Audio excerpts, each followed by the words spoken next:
Sports news is next, and here's Kayode Alayande.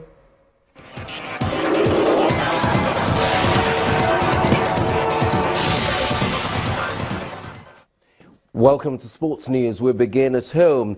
Remo Stars this evening forced host the Shooting Stars of Ibadan to a 1-1 draw in match day 10 of the Nigeria Professional Football League at the Lekan Salami Stadium. Falaye Sunday got the opener in the 36th minute of the first half, and it appeared the Oluyole Warriors were heading to their third win of the season, but Victor Mbauma's goal cut short the joy of the home fans. The result sees Remo Stars move up the 19th spot on the league table with 8 points from 9 league games, while Shooting Stars are on the 15th spot with 9 points from same number of games. The young star has scored again. He scored on his depth. What about this was skill? Brought it to his left foot. In the process, beating Ewelike Edozie. Stars simply be stung into action. Move forward. Cross comes from Edozie, and it is the equalizer finally. This time no contest. It is the equalizer. Mboma's fifth of the season. And what a good time for them to get that equalizer. And in the day's other fixture, Akwa United defeated struggling Abia Warriors 3-1 at the Nest of Champions in Uyo to record their third win of the season. A brace from Al-Hassan Ibrahim and one from Moses Ebiye gave the promised keepers the victory, while Sunday Adetunji got the consolation from the visitors. The victory takes Akwa United to 6th on the NPFL log with 13 points from 10 league games, while Abia Warriors are 10th with 11 points from 10 league games. To England now. English Premier League leaders Chelsea have stretched their lead at the top of the table to 11 points following their victory over Swansea City at Stamford Bridge. Goals from Cesc Fabregas, Pedro Rodriguez and Diego Costa handed the Blues their 20th league win of the season.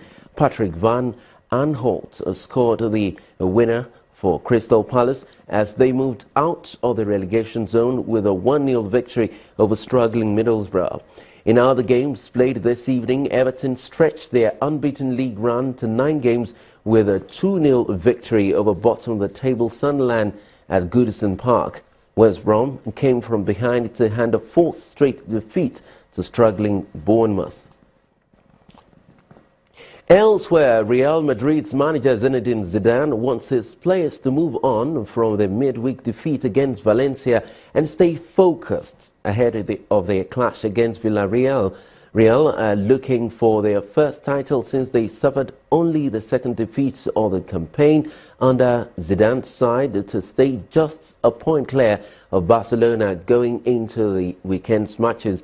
Real could be boosted by Gareth Bale making his first start since injuring his ankle in November.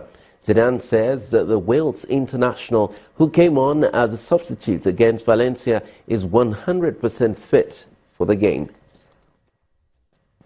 Red Bull driver Daniel Ricciardo says his target is to win the 2017 Formula One world title. Ricciardo finished third last year behind Nico Rosberg and Lewis Hamilton and wants to challenge for the championship again this term. His teammate Max Verstappen is also eyeing a title challenge and wants to lay down the marker at the opening race of the season on March the 26th in Melbourne, Australia. Set myself for this year is to be on the top step again. You know, and I guess the goal is to be on the top step enough times that come, October, November, it's put me in a fight for a title. That's the real goal. The car looks very aggressive, and I think, hopefully, when it looks that aggressive and cool, it will be fast, but, we still have to wait and see. But, yeah, I think the cars look a lot better than they've been the last 3 years. It's an anxious time because you're like, I really hope this car is quick, and you kind of know, you feel it already after a few laps. Bit difficult to say, but hopefully we have a good start from the race point of view, and we just basically lead the whole race in a very boring race. Those are the stories we're following in the world of sports. Harriet is back in just a moment. Stay with us.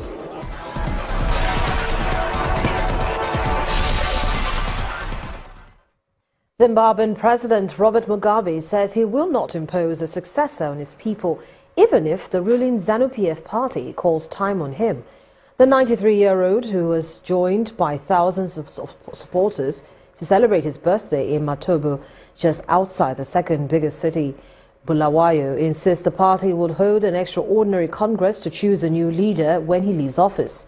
The world's oldest leader has maintained a tight grip on power in Zimbabwe since independence from Britain in 1980.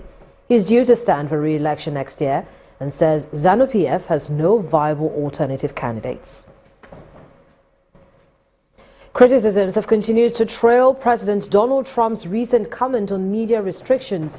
This follows the barring of reporters from the CNN, the New York Times and some others from an informal briefing with the White House Press Secretary Sean Spicer. Friday's briefing had earlier been scheduled as an on-camera event but was changed to a gaggle. The ban came hours after President Trump delivered another attack on the media, saying that, quote, "Fake news is the enemy of the people," unquote. Sean Spicer's off-camera briefing, or gaggle, replaced the usual televised daily news briefing on Friday in the White House briefing room.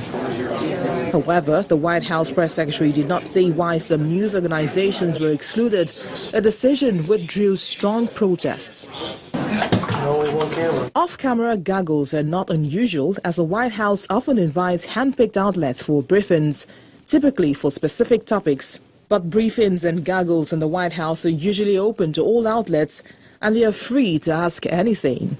And on the leaks, is it fake news or are these real leaks?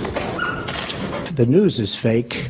But the U.S. President Donald Trump has regularly attacked the media, sometimes singling out organizations and reporters for criticism. A few days ago, I called the fake news the enemy of the people, and they are. In fact, in covering my comments, the dishonest media did not explain that I called the fake news the enemy of the people, the fake news. They dropped off the word fake. And all of a sudden, the story became the media is the enemy. They take the word fake out. And now I'm saying, oh, no, this is no good. But that's the way they are. In the meantime, some critics have condemned the president's attacks on news media, saying it endangers press freedom. The affected news organizations like CNN, the New York Times, Politico, the Los Angeles Times, BuzzFeed and the BBC also condemned the press briefing ban, but they remain defiant that they'll continue to publish the news even if it offends the Trump administration. And the main news again. The presidency today continues the efforts to douse speculations over President Muhammadu Buhari's health, as his special advisor on media and publicity, Femi Adesina, confirmed that the president spoke with him and applauded him for standing up against persons he described as mischief makers. Also today, the much-awaited legislative rerun election in Eche local government area of Rivers State held amidst violence in some polling units.